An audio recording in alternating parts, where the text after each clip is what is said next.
ஒரு விவசாயா ரொம்ப சந்தோஷமா இருக்கு. இது என்ன பிளான்ட் அப்படின்னா செரி பிளான்ட்டுங்க.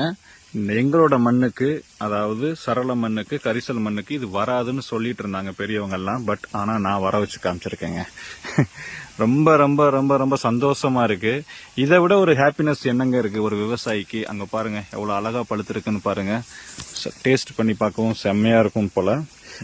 இதெல்லாம் ஏஐலாம் கிடையாது, என்னோட கை தான். ஏஐ கிடையாது. ஸோ ரொம்ப இது நெல்லிக்காய் மாதிரி தான் சைஸ்ல இருக்கு. பட் ஆனால் ரொம்ப டேஸ்டா இருக்கும். ஆஹா, நல்ல ஃப்ளேவருங்க, செரி ஃப்ளேவர்.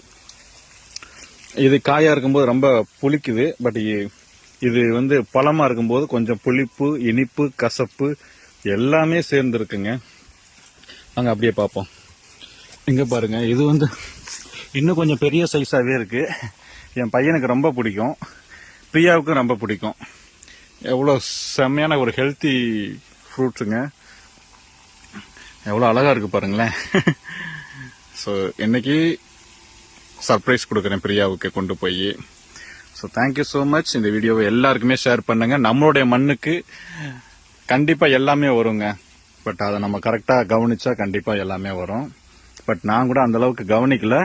பட் பிரியா இதை ரொம்ப அழகா கவனிச்சிட்டு இருந்தாங்க. களை வெட்டி நான் அப்பப்போ அந்த கவாத்து மட்டும் வெட்டி விட்டேன். இது இன்னும் பழுத்தா இன்னும் டேஸ்டா இருக்கும். இட்ஸ் ஓகே, பரவாயில்ல. அதுக்கப்புறம் ஏதாவது கடிச்சிரும், அணில் ஏதாவது கடிச்சிரும் அப்படிங்கிறதுக்காக புட்டிங்கிட்டேன். ஸோ இங்கே ஒன்று இருக்கா, இதையும் நம்ம எடுத்துக்கலாம்.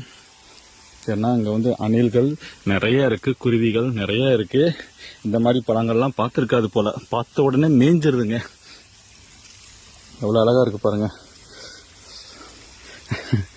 ஸோ அந்த ஹாப்பினஸும் உங்ககிட்ட ஷேர் பண்ணிக்கணும்னு தோணுச்சுங்க. தேங்க்யூ.